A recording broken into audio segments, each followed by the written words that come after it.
I want to welcome everybody to today's webinar. My name is Jessica Feldon. I am the CEO of the American Friends of Bar-Ilan. Today's program is called From Conflict to Consequences, Strategic Outlook from Iran, Israel, and the Middle East. You all know that today's Purim, or most of you, I hope all of you know that today is Purim. And during this holiday, we are required to feel joy and to have a communal celebration. We give gifts, we have a communal meal, we get together and listen to Megillah. And if you're like me, I sat in synagogue this morning listening to Megillah, thinking about or trying to feel joyous. It's not so easy these days. It's a commandment, and we want to focus on the good. During Purim, it's a communal we. It's not just I need to feel joy, but we as a community need to feel joy, which is not always easy. The last couple of years have been difficult, and at Bar-Ilan, we take the community, very seriously. We're the second largest university in Israel. We have over 22,000 students. And over the past 2 years, about a quarter of our students have spent a minimum of 100 days or more in Miluim, in reserve duty. And the community of Bar-Ilan decided very quickly not to leave anybody behind. They really stepped up. The professors gave extra time. You, as donors, gave money for scholarships, for a chesed fund to make sure that everybody had what they needed. The we is really important. It's who we are. It's a community-defined responsibility. And I want to ask all of you, if you'd like to join our community, please do so. Bar-Ilan is an important place, steeped in tradition, and we really do care about our people. And with that, I'm going to turn over the program today to Harvey Kamenetsky, who's a board member, AFBIU board member, and friend. Harvey. Thank you very much, Jessica. And thank you to everybody who joined us on short notice. We have a record number of registrants, and that's obviously due to the subject matter, which is pressing, and also to the exigent circumstances and the thirst for knowledge of what's going on in the Middle East. The experts that we've assembled today are not only scholars, but they also include former military leaders, intelligence professionals, and seasoned strategic thinkers whose insights are grounded in real-world experience. This is why we felt it so important to convene this emergency meeting. The situation unfolding in the region raises urgent questions about what comes next, not only for Israel, but for the United States and for the world in general. At American Friends of Bar-Ilan, which I'm very committed to, we are committed to ensuring our community has access to trusted expertise in moments like this. Today's conversation is meant to offer clear, informed analysis and deeper understanding of the strategic landscape ahead. To say we are honored and fortunate to have this panelist would be an understatement. I'm actually humbled that we have these speakers from the Begin-Sadat Center for Strategic Studies, whose careers span military command, intelligence, and national security leadership. Before I introduce the panel, I just wanted to give everybody an admonition that if, God forbid, sirens go off in Israel and any of our members of the panel have to leave to go to shelter, we will continue on unless all of them have to go. So don't, if it happens, there's no reason for panic. Something that we do all the time, but we just want to let you know that it's a possibility. With that, as I said, it's truly an honor to introduce our panelists. And if you want to look at their full bios, they can be found in the chat. We start with Professor Eitan Shamir, who is the Managing Director of the Begin-Sadat Center for Strategic Studies and former head of the National Security Doctrine Department in the Israeli Ministry of Strategic Affairs. We are also honored to have Vice Admiral Eliezer Eli Marum, former chief of the Israel Navy, former chairman of the board of the Israeli Airport Authority, and general director of North Arena Rehabilitation Directorate. Another military veteran who will be addressing us is Brigadier General Reserve Eran, not Iran, correct? Eran Ortal recently retired from military service as commander of the Dado Center for Multidisciplinary Military Thinking. Dr. Elai Rettig is a lecturer, assistant professor in the Department of Political Studies, and a senior research fellow at the Begin-Sadat Center for Strategic Studies at Bar-Ilan. And finally, Ran Segev is with us. He's a senior research fellow at the Begin-Sadat Center with 31 years in senior roles within the Israeli security establishment. We thank all of you for joining us at this pivotal moment. There's a lot of questions that we are going to address to our panel, so I'd like to immediately get into this, and I will do that by starting with Professor Shamir and asking him, how should we understand the current phase of the confrontation, and how does Iran's current military posture, what does it signal about its strategic intentions? Professor. Okay, thank you very much for having us. Here it's good evening. I guess we are all in different time zones, so wherever you are. I'll start by just setting the stage a bit. We are in the Besa Center. We are covering the war. We are covering the conflict in general. We also published a specific publication that came out in the Jerusalem Post on the June war with Iran. I'm sure we are going to publish another publication after this war when the dust settles and we understand a little bit what happened in order to write an article. We also have an ongoing coverage of the war in our website for those who are interested. Today we have, as you said, really a tier one of our experts, many years of accumulated expertise around us. I would start by saying that what we are seeing is really unprecedented. We are seeing here something which is unprecedented on two levels. One is that from the beginning of the special relationship with the Americans in the late 60s, we had the diplomatic support from the US. We had intelligence sharing. We saw a lot, of course, for Americans providing whatever Israel needed to fight its war. But we never had such a combined joint operations all the way from planning to execution when the two militaries are working together all the way. We saw this development. It started when Israel joined CENTCOM, and we in the Besa Center actually we continuously said that this is a much overlooked development back then in 2022 because it was part of the Abraham Accord.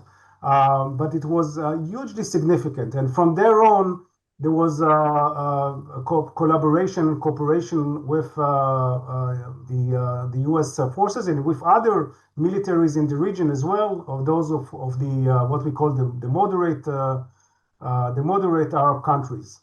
It came to fruition first when Iran, the first two Iranian attacks, and then in June. But back then, it was only on the defensive. So U.S. was providing direct assistance and collaborated with Israel with defending Israel. Now it's only on a full-scale offensive. Now the other thing is what's in stake here. What is in stake here is huge, which means if we are able to really make a serious difference in Iran, namely, of course, changing the regime, or at least weakening the regime to the extent it doesn't pose any more threat. It means a completely new Middle East, and I think the possibilities that we can imagine are really endless in that sense. However, I would also say that we are following developments in the U.S. And the debate in the U.S. We understand that the war currently is not very popular among the U.S. public and among the U.S. Politicians, and this is, of course, a cause of worry. And I think we all should get together in order to be able to maybe to change this trend, or to do a maximum to help explain to the American public why this war is important. Again, this is something I see also as part of the Begin-Sadat role in this sense. So obviously we have this this development, which is the pinnacle. This is the height of Israeli-American cooperation on the one hand. On the other hand, there is a lot of cause to worry when we are looking at what is being said in the U.S., both in the media, both among politicians, of course, Democrats and some of the Republicans. Now, as for your question about where are we at this point in the campaign and where we are heading, I will refer this question to Vice Admiral Eli Marum, Shiny, if he's hearing us. I'm giving him the microphone. Thank you. Okay, I think that one of the moments that we are seeing here is a strategic and historic moment where, for the first time, we are coordinated in a war together with the United States military forces. And this is, of course, an historic moment. It's hard to believe. You know, when I was the chief of the Navy, we were at the Yukon.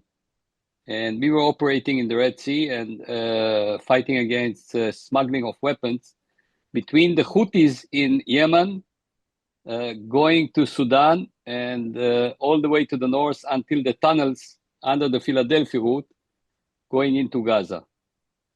And we did not have relations with the United States Navy, actually the Fifth Fleet that operates under the CENTCOM. And one day the chairman was here in Israel. He was also a Navy guy, and he told me and our general staff commander, he said, you have to meet the Fifth Fleet commander. So we had to meet outside of Israel and outside of Bahrain, and we met in Naples. Look how complicated it was at that time.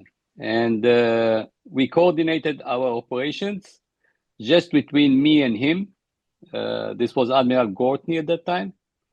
And I personally and he personally led the coordination. Today it's done differently.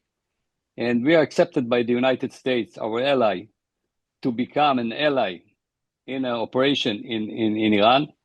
But more than that, you know, at the 90s, when we had the Gulf War,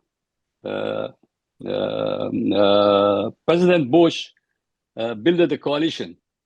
And the coalition, I don't remember, 30-some countries were in this coalition. And Israel was not. It was out of this coalition because it was not accepted by many countries. And today, Israel and the United States are in this coalition. And in a very short while, we saw countries from Europe like Germany, France, England joining this coalition with Israel in this coalition. And I can't believe, it's unprecedented, if it would happen, that Saudi Arabia, the Emirates, and maybe even Qatar would join this coalition. It's very close that this would happen.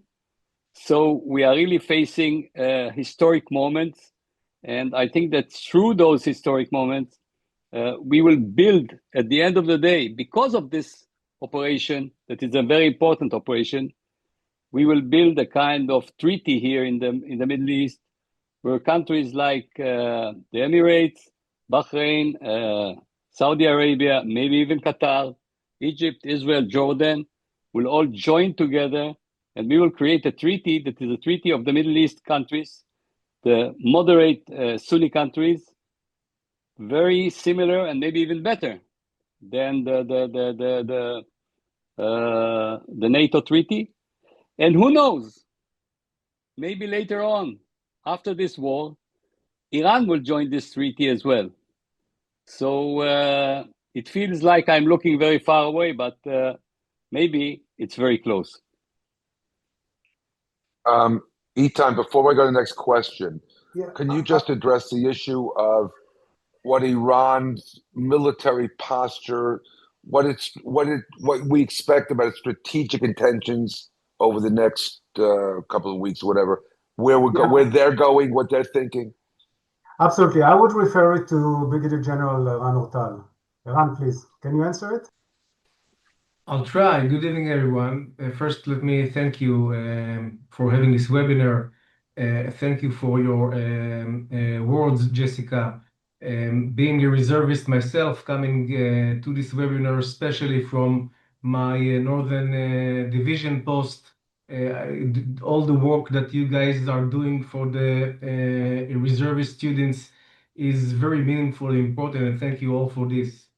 Now, referring the question, the Iranian strategy seems to be at this moment like that. So one effort is, of course, the effort towards Israel. That was the main effort in the first day, in the second day. But I think by now the Iranians have realized that Israel is by far not the weakest point of this coalition. No matter how much damage they can inflict the home front, the Israeli home front, Israel is determined to see this war through. So you can see the large salvos that they've managed to fire back in Sunday being very much reduced today, both for lack of abilities, but I suspect also for calculating their remaining missiles for a longer war. And the main effort seems to be the effort to damage the Gulf states and close the Hormuz Straits and try to make a regional crisis and a marketplace crisis to tighter the political pressure on DC. So DC will try to see a way out of this war before the regime falls. That seems to be the strategic logic of the regime. And it doesn't work so well. I mean, this is the basic strategy that they have worked on and built capabilities towards for the last almost 50 years, at least 40 years. They've been building those capabilities. They had this sort of protection strategy around the Gulf states. But once the threat is fulfilled, it is not that threatening anymore. And what we can see on top of the historical description that China just mentioned, we can see today Qatar, the closest friend of Iran in the Gulf, together with the Omanians, is actually the first to retaliate the Iranian by force with its own air force. That is operationally not that significant, but of course, strategically, it means a hell of a lot. And probably we will see the Saudis and the Emirates coming into this war. And that is a huge development. And no matter how this war ends, and even if somehow the regime manage to cling on to power after this war ends, still the barrier of fear was broken not only among its own civilians, but now also among the Arab states of the Gulf. And so you're going to see Iran stripped of its military capabilities, very much weakened politically in its home front, and encircled by now all those hostile Arab regimes which are still armed and Iran is not. So actually this war has already achieved a lot. no matter how it ends tomorrow or in the next couple of weeks. Okay, thank you. Now that you mentioned what the strategies of Iran, can you address how Israel might respond militarily, diplomatically, or economically in the weeks ahead? What do you foresee, Okay, Professor I'll Shamir? turn it again to Right, right. Admiral Eliezer Marum. Yeah. Shani, can you answer this? Yes, sure. Well, what we are seeing now is, I'll try to explain from the beginning. The Israeli Air Force, the first task of the Israeli Air Force was to get air superiority. And it meant firing standoff missiles on the anti-air batteries of the Iranians and destroying them. This was achieved after 24 hours. And then the Israeli Air Force is able to fly over Tehran and other cities in Iran and throw bombs in just what we call stand in and not stand off. I mean, flying over the targets and throwing the bombs on the targets themselves. And this is happening right now. So the first stage was bombing the anti-air batteries and then reaching air superiority. And now the Israeli Air Force is attacking targets in Iran. What are we attacking? First of all, the ballistic missiles, all the batteries that are trying to fire on Israel.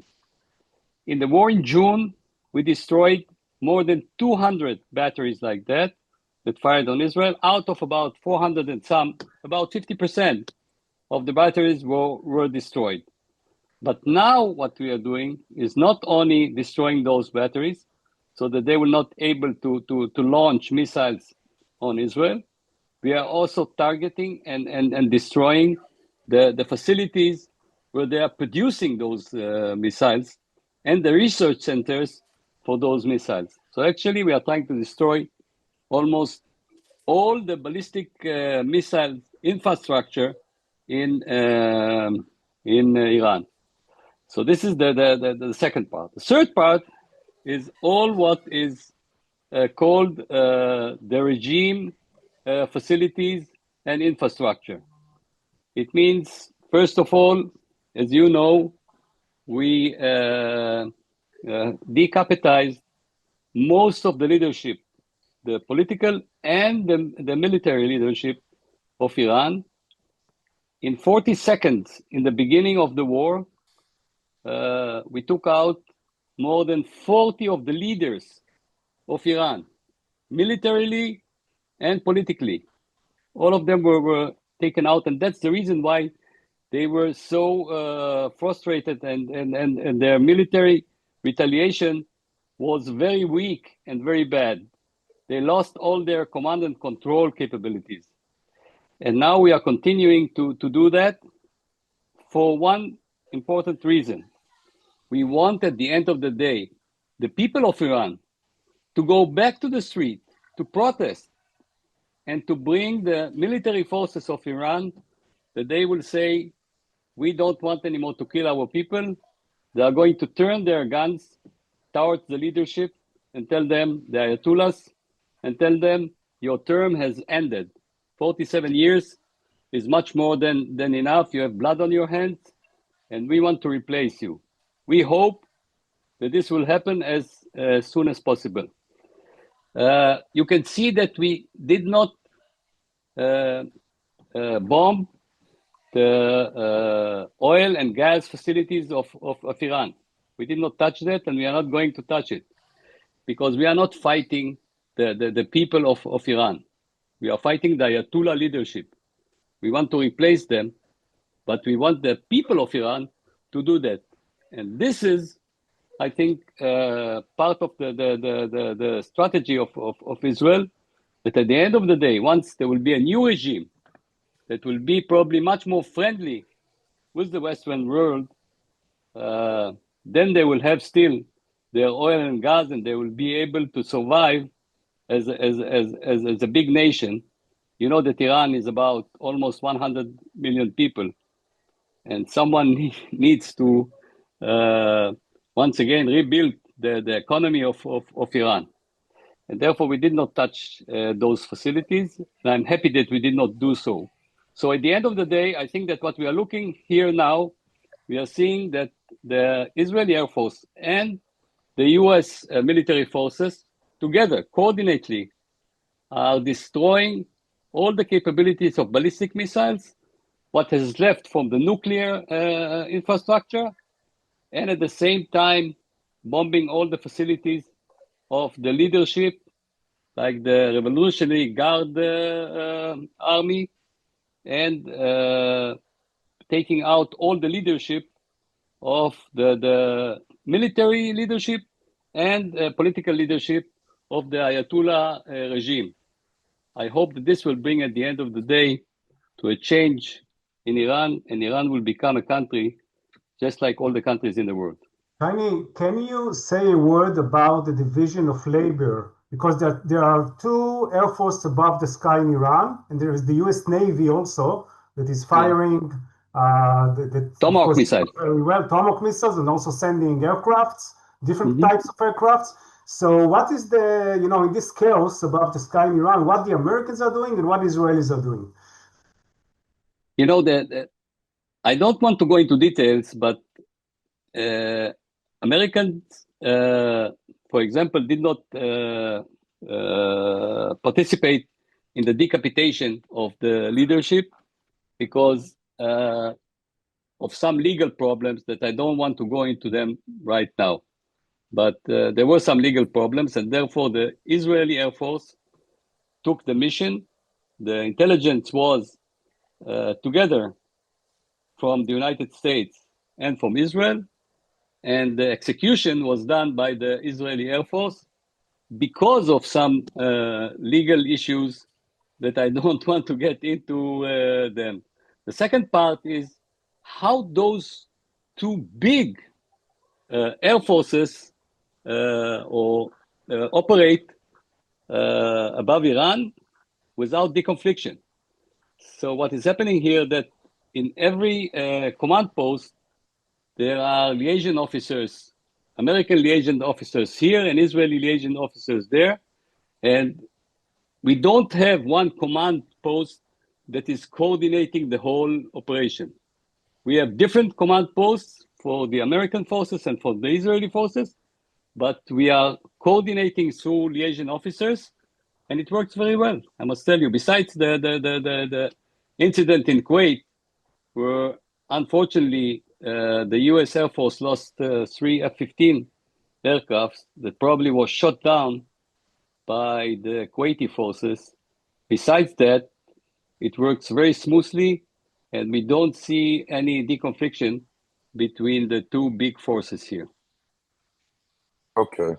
I would just add that each force is using its competitive advantage. So, those targets that are deep underground, we call the B1 and the B2 with the special GBU bombs that can penetrate. This is the job of the Americans. If there's areas where the Israelis have advantage, of course, the Israelis are taking on. So it's a kind of a synergy, making the best of the two forces. I'm going to interject with a collateral question, which is this. United States, I guess, because political pressure is at least restricting itself to 6 months. Does Israel and the United States expect this conflict to be over in a couple of months? Is there any, or they just have no idea? Is Iran weakening every day, or is this going to be or is it projected or anticipated the world will be longer? Because to the extent it is longer, there'll be more objections on the domestic front from from the Americans. Anybody can answer that. Thank you very much, Harvey. It's an excellent question. I think everyone is it's on the mind of everyone. And I'll refer it to my colleague here, Ran Segev, who was a senior intelligence officer in charge of the research and intelligence in the Mossad for many, many years. And I think he's best equipped to maybe to give us a direction on this. I think now we are in the middle of an effort to weaken the Iranian regime, to reduce its power, to withstand the pressures emanating from the Iranian society, and to find itself more and more isolated in Iran during the coming week and month. And this is a prolonged effort. It is very intensive now. It will take time until we weaken the main pillars of this regime, which is the IRGC and Basij, and also to reduce the effectiveness of the Iranian leadership. We already took off the supreme leader of Iran, who was the sole and the supreme decision maker of this regime, and now they operate without his presence. There is an interim regime headed by two main people, Pazashyan, the president, who is not very effective on principal issues, but also a person by the name of Kalibaf, the Speaker of the Parliament, who was a member of the command of the IRGC, a hardliner who was also a candidate for presidency in Iran, and he is very much involved in the decision-making of the IRGC. So this is a prolonged campaign. It will take time. We hope that within a few weeks we will see enough momentum in the clashes between the population and the regime, or what will remain of the regime. Of course, the main target is Tehran. You cannot change a regime in Iran only by taking control of the Kurdish areas bordering with Iraq or other remote provinces of Iran. The heart of the regime and the place where revolution will have to succeed is inside Tehran. The way it happened in 1979, when all of Iran was relatively pacified, but the revolution against the Shah took place inside Tehran, in which the people went to the street en masse and managed to neutralize the power of the regime. We hope that this will take place. Nobody can be sure. It very much depended on the courage and the participation of many, many thousands, maybe even millions of Iranians. We already saw the courage of youngsters in Iran in the previous skirmishes in 8 and 9 January, which was suppressed extremely by extreme brutal force. And I think the people are still traumatized by this event. But we hope that within a few weeks, when the balance of power between the population and the regime will change, and the regime will get more into the morass of disintegration, we will be able to start this process. Maybe even sooner if we will be lucky, but it will take time. Thank you. I want to ask a practical question, which is, please discuss the effect of this war on the energy markets globally. We know that oil prices shot up, but could someone definitively tell us what the actual effect is of what's going on now, especially in light of Iran saying that they're shutting the Straits of Hormuz? So I would like to refer this question to Dr. Elai Rettig, who is an expert on energy markets and geopolitical energy and geopolitics. Please, Eli. Thank you, Eitan. So I deal with energy, right? I'm an energy expert, and people ask me about the war, and they assume that I'll say energy is the most important thing about the war. It is not. Energy markets are fine. They're doing very well. I know that's surprising, but despite the dramatic headlines that we're seeing and the uptick in the price of oil, which is not dramatic, no physical oil shortage is expected for any country for the time being, for the next few months. The market has been preparing for this very scenario that we're seeing now, Iran's threat to block the Straits of Hormuz, which are effectively blocked. Just the threat itself causes oil tankers not to go through the straits. And but for now, the market, both the oil and gas market, is effectively signaling to the U.S. and to Israel that that they are resilient and that they can sustain this war for the time being. And I know that sounds surprising. I want to explain why that is. And I have to show maps. I can't do energy without showing maps. So I hope it's okay just to show a few maps just to explain this. Because the Strait of Hormuz, and I hope you're seeing the map. We love It, maps, Doctor. sorry? We love So much that maps. We love we maps. Oh, Don't okay.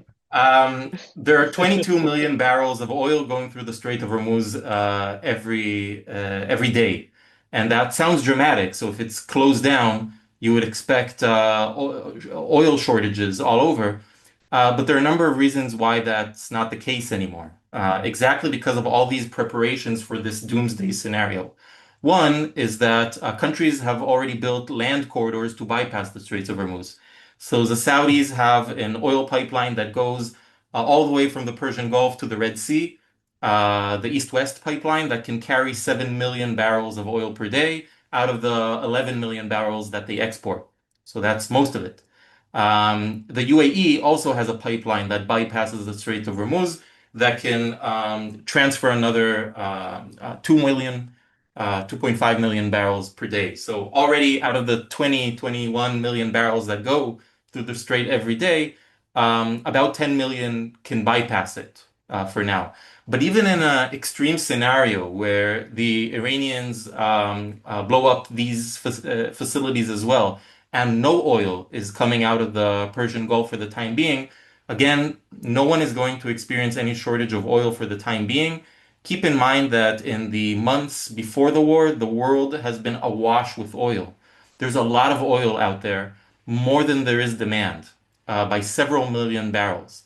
There are oil tankers, just mainly Russian oil tankers, just sitting in the middle of the sea waiting for someone to buy them, because no one needs all that oil that's currently in the market. You have countries that have been buying very cheap oil for the past few months, putting them in strategic petroleum reserves just in case. You have OPEC Plus already saying that they're going to increase output of oil just to compensate for the possible missing barrels of oil. And you have the Western countries that all have at least 90 days worth of oil in their strategic petroleum reserves, exactly for these kind of things. The US has a huge SPR, right? Strategic petroleum reserves that they release to the market if needed. And right now, the US doesn't see the need to do that.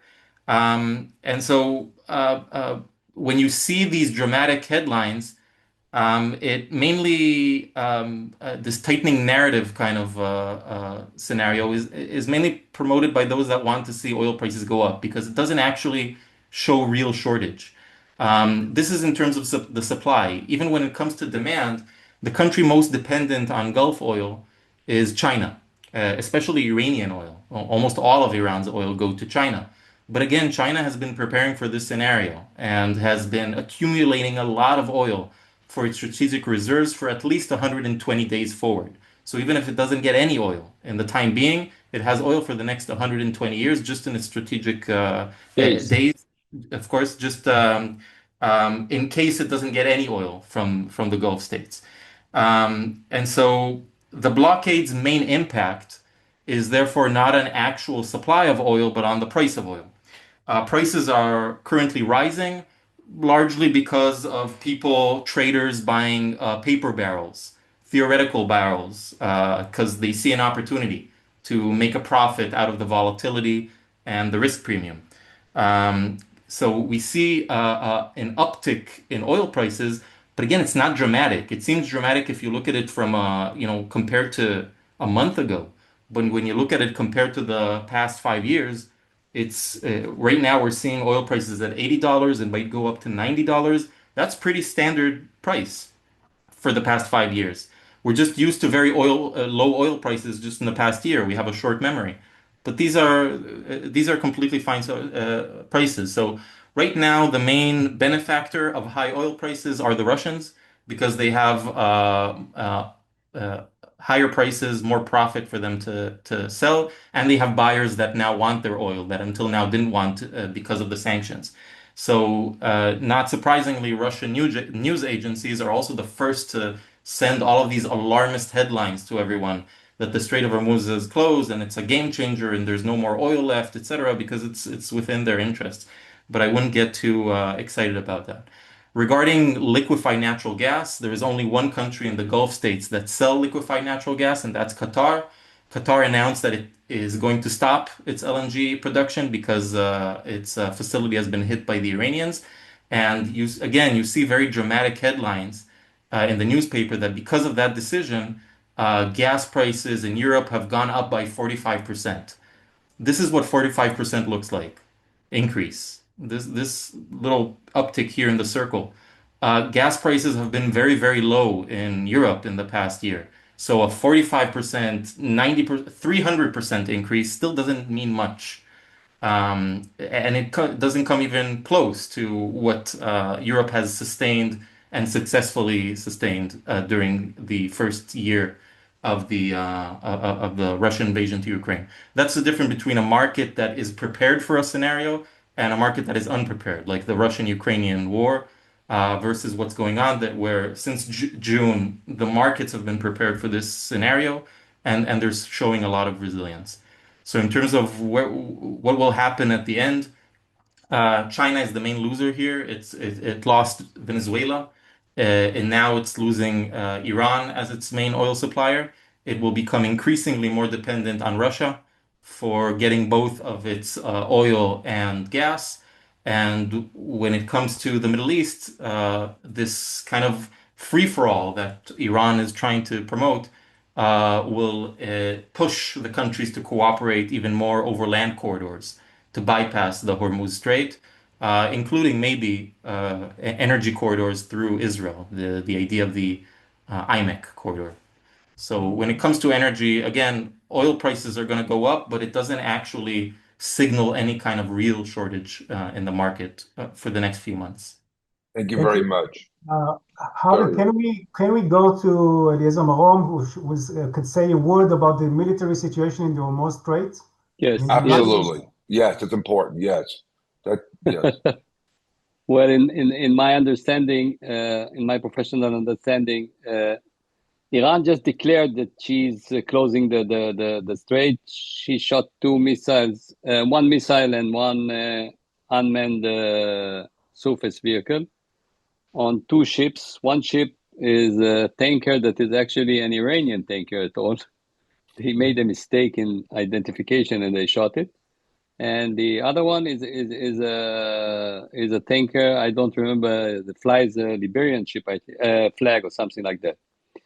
But in general speaking, the Iranians can have very little force to impose the blockade of the Hormuz Straits, and the United States the United States Navy is able to open the straits, escort ships, and allow them to continue to sail through the strait. This is surely very possible. The problem is right now the insurance. Most of the insurance companies, they took off the insurance from the ships, and they want higher insurance premiums because they want to make money. That's it.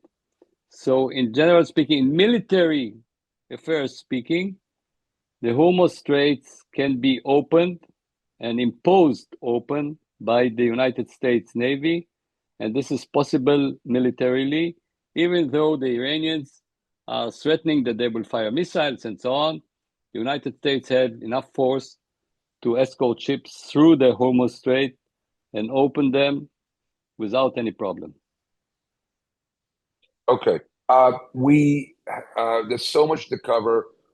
We are time constrained, so I'm going to ask two more questions for our panel and then try and open up for Q&A. So bear with me, and I don't want you to feel that I'm rushing, but we do have a time constraint. So the next question refers to the death of the Ayatollah Khamenei. Is it, is it just symbolic? Is it really a game changer? Or what is the practical effect of the death of Khomeini? And secondarily, who's in charge now and what's his situation? So this is a really good question to address, Ran Segev. Well, if you look at the role which Khamenei played in Iran in the last 37 years since the demise of Khomeini, he, as a supreme leader, was the main decision maker on principal issues. And every issue that needed to be decided on the level of high leadership was referred to him, including the issue of the nuclear program. He was well informed about the development, the progress of the program.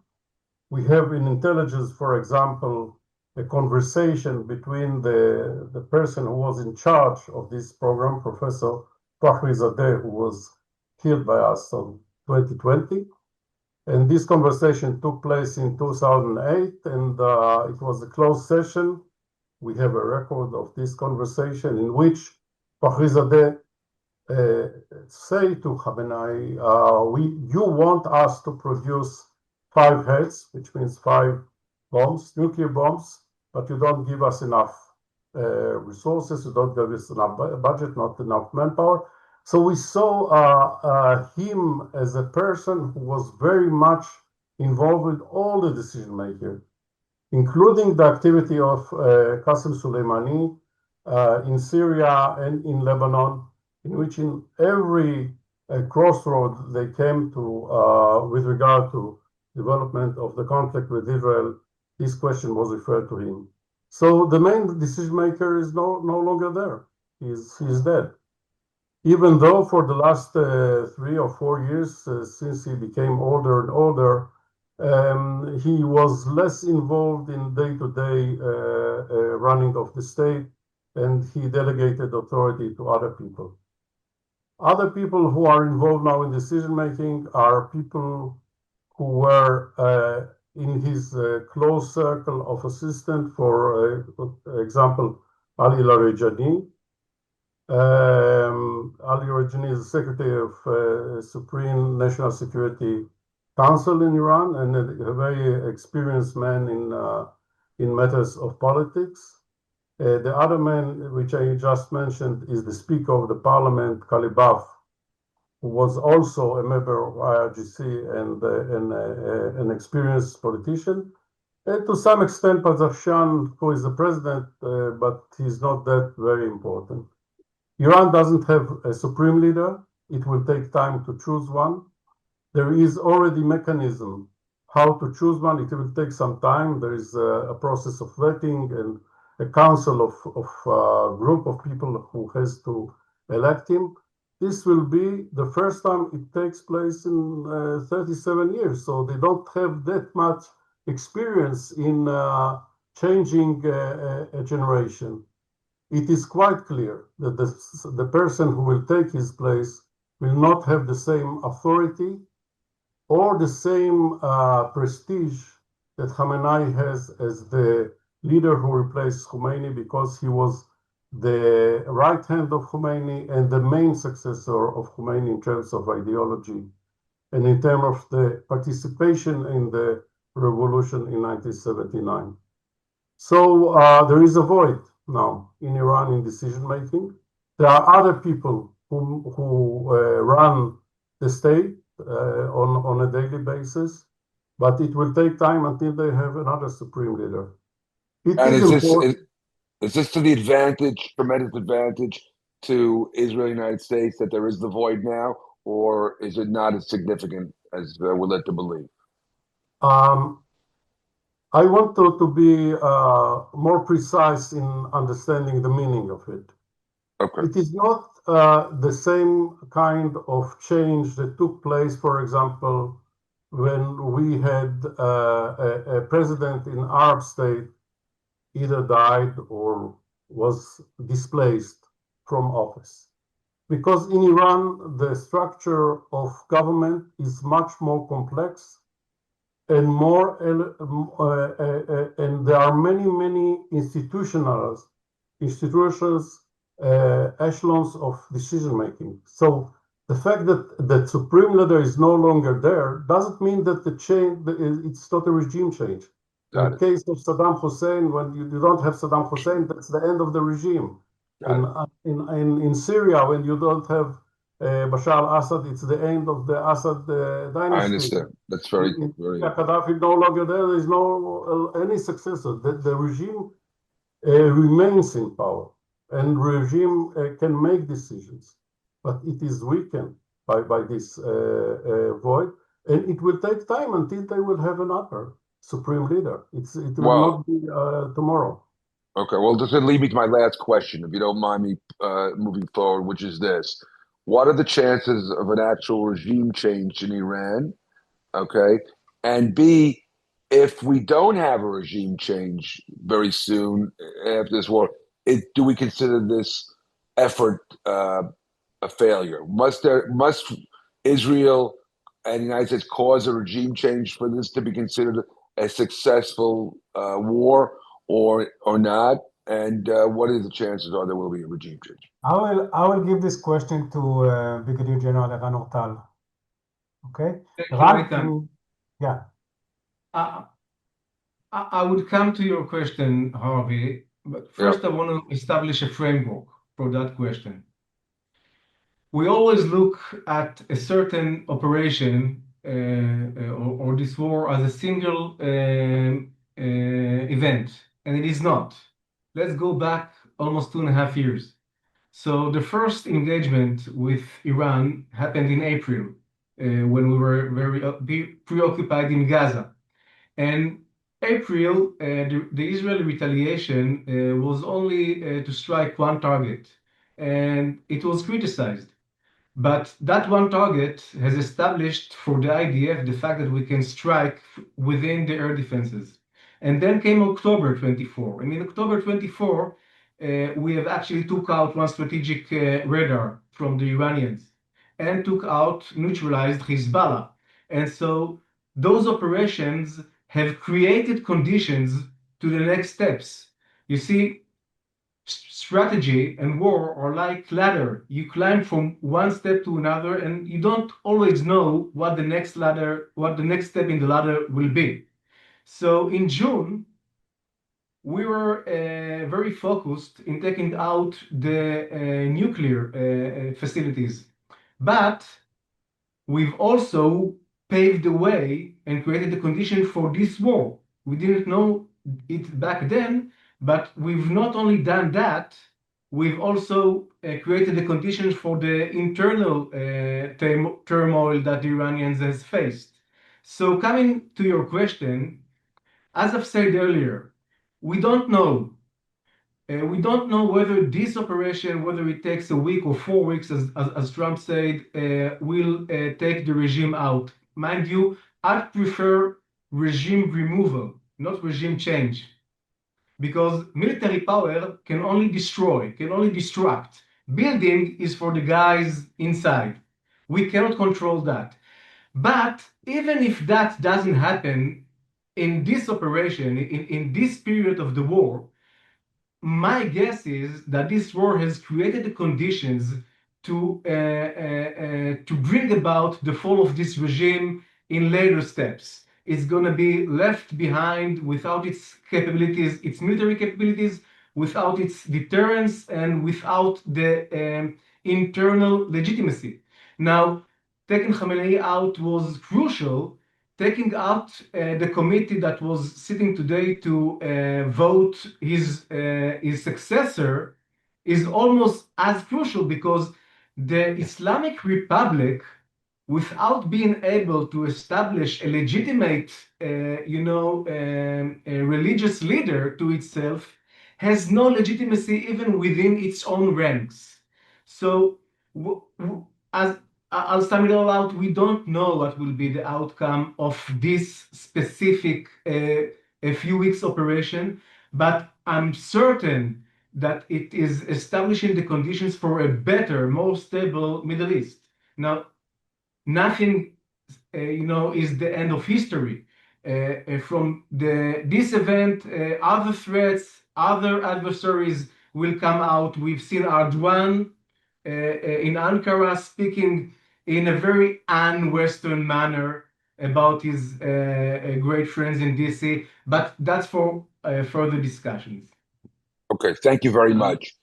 All right, I'm we? going. Yes, yes. I have to leave. I'm sorry, but I have to leave to another session. So Thank you very, very much for joining us. I really appreciate your wisdom. Your insight has been, crucial, and we wish you the best. In your thank you for leadership. having me. Thank you. Thank you very Okay. much. Thank All you. the best. Bye-bye. Okay, all the best. Good evening, All right, sir. Admiral. Bye. what I'm going to do now in the last few minutes is just answer, take a couple of questions because we have a lot from our audience, and hopefully, in the future, when we do have other such webinars, we can come back to these. But I just want to ask a couple that I think are very instructive. One of the questions says that Marco Rubio, who's a great friend of Israel, said, "We know there was going to be an Israeli action that America needed to attack in order to prevent a hard casualty before Iran retaliated. Some claim that Rubio's comments mean Israel started and chose the war. How do you respond to that?" I didn't get can you go? Okay, I'm going too fast. Let me go a little slower. People claim that Rubio said that basically Israel would have gone to war and was preparing. Even the United States didn't, do anything. Israel was ready to go to war, and therefore Israel really started the war, not the United States. I don't know if that's critical who started it, but because both were in sync, does it really matter, or is that an important point? Who started the war from, at this point? Okay, I'll just say that it's really I think it's only important in terms of the U.S. domestic debate and framing of the war. Obviously, if you remember Second World War, the Jews were afraid that people will say that they pushed America into the war, and they will call it the Jewish war. And obviously, there are some people who are using it to frame it like this as a political weapon. And I think Rubio was responding to that. But I think it's really, as you said, it was something completely synchronized. I think the Trump administration and Trump himself has become completely convinced by the facts, the intelligence, and the negotiation that Iran is heading and is not giving up the nuclear program, not giving up its nuclear ambitions, not giving up the missile program. And I think he had a very bitter experience with the North Koreans, and he has understood the Iranians are much worse. And if Iran will get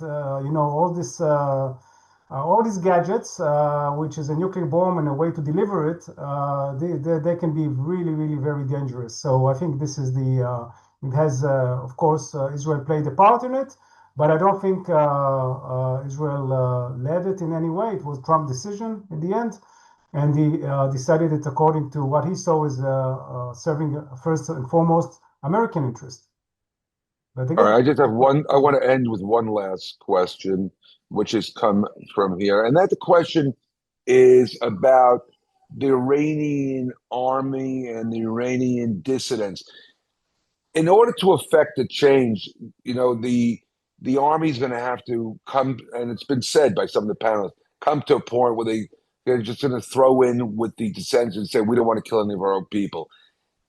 I mean, and I've read that's very nice to say, but the people who have created the dissent and been on the streets, they don't have weapons. So what does it take for the people who are part of the present repressive regime?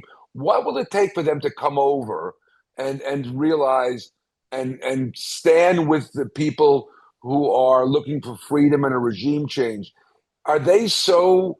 Is there a real possibility that could happen soon? Or are they so dominated by the regime that it's not really, realistic to think? Because I don't understand how you get these people now into a position where they take to the streets and things change. Can that be our final question? I know it's a broad question, but I'm just trying to think how we get from the point of people in the streets now to the present military IRGC joining them and overthrowing the government. Okay, last question. Eitan? Ran, you want to take it? Yohan, okay, go ahead. So the short answer, Harvey, as I've suggested earlier, is that we just don't know. Right. And it's even worse because if you'd asked me 2 weeks ago about this possibility, I would cite military history. Military history has no cases of regime change from the air, as we've all heard during the last few weeks. But there is a difference. This is a new instance in history because it's not air power trying to make the people rise. It's the people rising, and then comes the air power. So in the past, we've seen people actually circling their wagons around hated regimes because of pressure from the outside. But here we can see that the Iranian people are actually dancing on the roofs as bombs fall on targets from the Israeli Air Force and the United States Air Force. So it's really new. Another part of this answer would be the IAF effort in the last couple of days. So the main effort is to chop down the command and control of the Iranian Basij, Revolutionary Guards, military, and so on and so forth. I need to go to the shelter due to an alarm in Haifa. Okay. Thank you for joining us. Okay. Stay safe, Eli. Stay safe. Okay. So that the purpose of that is leaving the more junior echelons in the streets, the guys who are actually in charge, making sure that no riots reoccur, leaving them without a chain of command, without taking orders from anyone from higher echelons. And this is crucial because in repressive regimes, people do not, they do not take initiative. They do not improvise. So the conditions, as I've said, are being created for such a miracle as such a really miracle as you made your point, Harvey, to happen, but we just do not know. We are not in the business, in the militaries, we are not in the business of social engineering. We can take out targets. We can engage enemies. All other is left to the people. Very well put. With that, I want to thank our esteemed panel for joining us and illuminating us with really incredible data, of what's going on. We really appreciate in these difficult times that you joined us. We also want to thank our very large audience who joined us today for this substantive conversation with these distinguished experts from the Begin-Sadat Center for Strategic Studies. As we come to the end of today's program, we hope the discussion offered a meaningful perspective on the rapidly evolving situation between Iran, Israel, and the world, and what this means for the United States and global security. We had a lot of questions. We have a lot of questions that were asked. We couldn't get to all of them. But if we were unable to address your question, please feel free to email us at webinar@afbiu.org. That's a webinar@afbiu.org. And I can assure you we'll make every effort to answer your questions. Thank you again for being part of this important briefing, for your continued partnership and support of American Friends of Bar-Ilan University. And we wish you all a meaningful rest of the day. And we tell everybody in Israel, stay safe. Thank you very much. Thank you. Thank you very much.